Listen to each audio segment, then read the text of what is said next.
Ladies and gentlemen, I'm Nev from the Riot Review. It is August 26, 2020. This is the afternoon edition. We are coming into the fourth night of riots, and we definitely expect more riots in Kenosha because the National Guard has been called out in more force, thousands more National Guards being called out.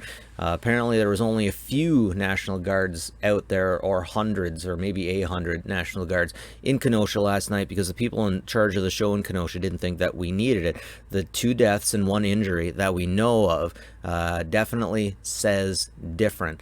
Now, there's a lot to be said about the 2 deaths. The 2 deaths were from the same perpetrator, an individual from 15 miles outside of Kenosha, apparently 15 miles or a half-hour drive. I don't know how fast that guy drives. But those are the facts. We're going to be getting into that. We're going to be looking into the shooter. I have special information about the shooting, but it turns out that both deaths were directly related to one shooter who was with the right at the time, unfortunately. Before we get any further, I want to put things into perspective of where we are and what's going on over here in Wisconsin and Illinois, really close. We get a lot of people from Chicago throwing in on this fight. We got a lot of people from Milwaukee throwing in. Apparently the shooter came from down here, had to cross state lines. He's under arrest right now, and they're looking to extradite him. But just to give you an idea, between Chicago and Milwaukee, and one thing I want to point out is Chicago protesters, Chicago rioters, Chicago looters are unlike any other. They really know how to throw down. They're not being cute about it. Over in Portland, things are kind of cute, but that's not what's going on in this area. Within Kenosha, the rioters and the looters are playing for keeps. It's not just a bunch of really young white beta male soy boy cucks. You know all that stuff. Every time I see what's going on over in Seattle, I laugh because it's just a bunch of white people. But that's not what's going on here. This is dark and it's crazy. Anyways, let's get into this a little bit. Here's the individual that did the shooting, Kyle Rittenhouse. Now, he was too young. He's 17 years old, and he's too young to be carrying around that weapon. But as we continue going, Kyle Rittenhouse of Antioch, Illinois, arrested in Illinois, is related to the Kenosha shooting. He will be charged with first-degree intentional homicide. That's interesting. I wonder why they went so high. They're not even trying to go for second degree. I wonder how much information they had before this happened. I wonder if they have the same level of information that we have. Here is one of his assailants. Now, this is I believe that this was someone who was chasing him. Now, it really sucks because I believe he was a medic. Yeah, he's a medic. He's for the left first, and then a medic. You can't see his arm because his arm's basically got blown right off, but as you can see, he has a gun in his hand, which, like, pick a lane. Are you going to be a medic or are you going to be combat? Seriously. But at the same time, I really hope that this guy's going to be okay. Anyways, we got fences being built up around the White House, and I don't like the looks of this. I don't like the sound of this. Every time I see these things, I get images of white men fighting the courthouse in Portland. It's just, you're almost asking them to, I can't believe I'm saying this, but you're almost asking them to fight with these things. It's like they're moths to a light. They see these kinds of fences and they go nuts and they have to knock them down.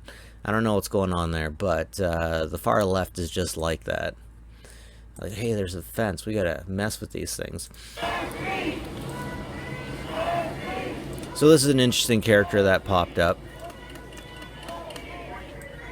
These guys definitely play a little bit different. The police like to keep these individuals far from the fence, but of course you get a few people walking right up to it. Who doesn't, afraid of anything? Seriously though, I would have expected to see creepier things happening in Portland than over here. We get this guy with this mask. We have that guy wearing the craziest stuff. He had a night suit. He had a helmet. He had a broom that was on fire. And this is a different kind of crazy. This is a different kind of anarchy that we have going on over here. Yeah, you talking in the tank, bitch, come out! Come out with your gun! I promise you that, all you bitches better come out! Yeah, and here we have a few brave souls testing the line with their riot shield.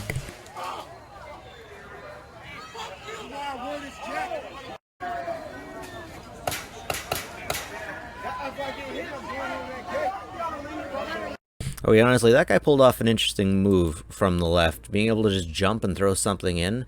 I'm surprised I haven't seen more people doing that, like spiking something directly over. So it definitely seems like these guys are just kind of feeling each other out, or at least these protesters are. Now this is I just realized this is the kind of group you didn't see much in the previous days with riot shields.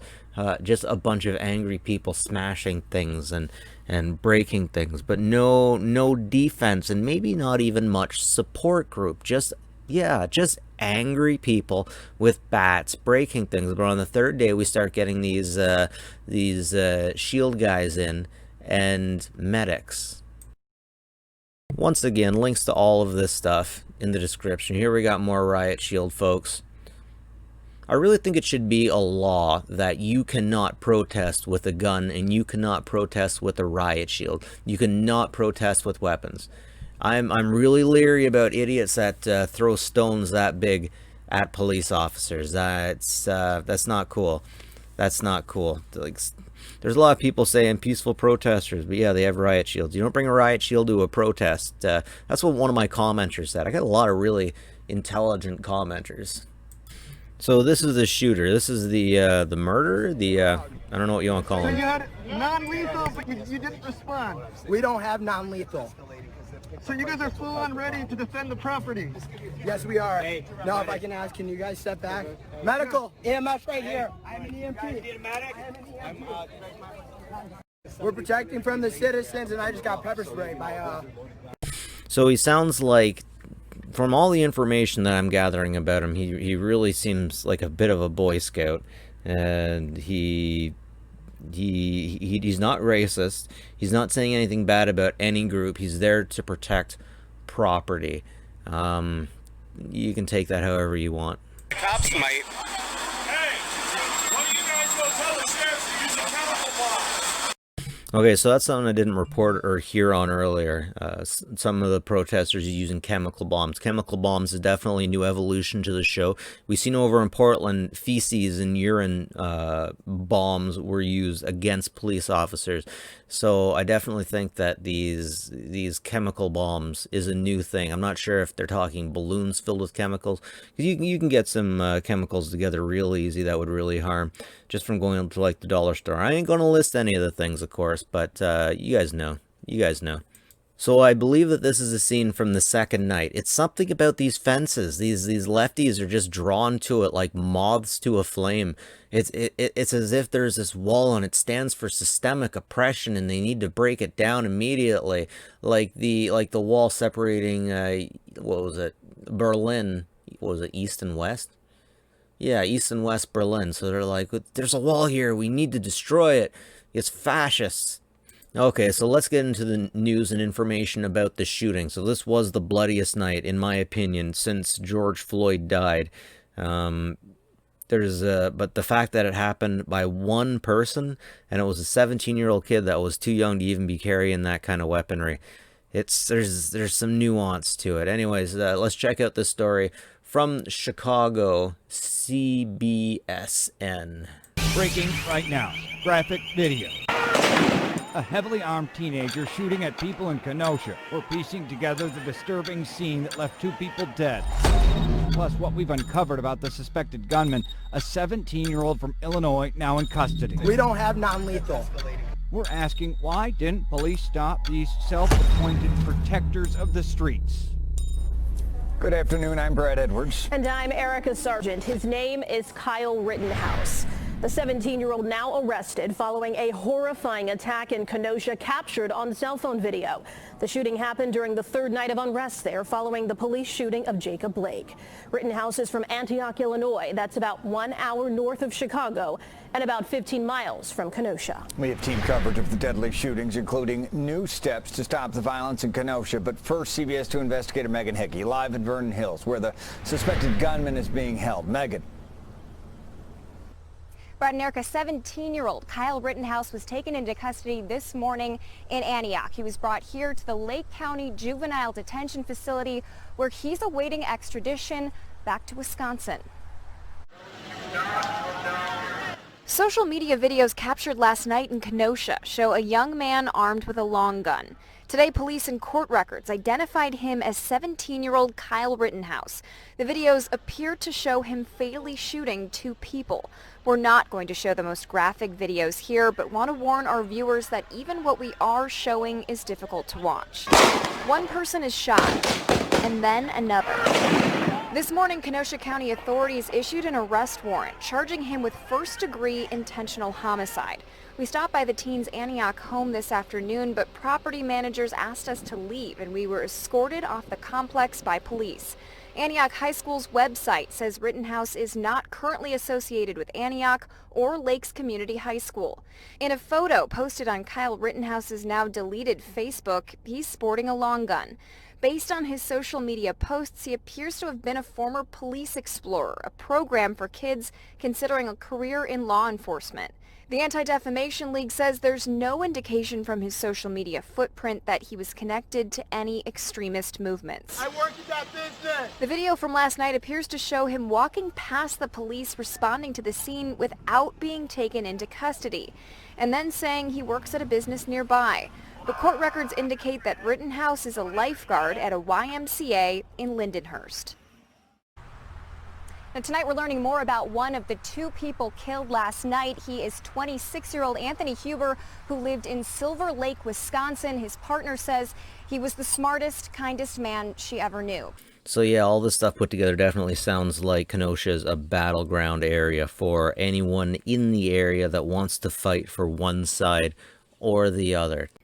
All right, I'm going to have to end it here, but I want to make another report. I got a great breakdown of from r/Chicago of exactly what happened that make this such a bloody night. But if I put it in this video, then it's going to be 18 plus only. And I want this information to be available for anyone who wants the truth. But I understand there also shouldn't be any gore attached to it. So that's it for me for tonight, ladies and gentlemen. I ask you all, everyone, pray. Pray, do whatever you can, whatever any of us can, to put an end to this without any more blood. There's got to be a way for us to do it. There's got to be a way for us to solve our problems without melting down and breaking down like a bunch of kids and throwing rocks through windows or shooting each other up. There's got to be a better way. We can find it, and if we don't, then God help us all. God help us all. Civil War III, man. I really think Civil War II was the burning down of Black Wall Street, and if you haven't heard about that, I definitely recommend you check it out. If you have the heart for it tonight. But man, the news, it's something else. Anyways, have a good one, folks. Take care of each other.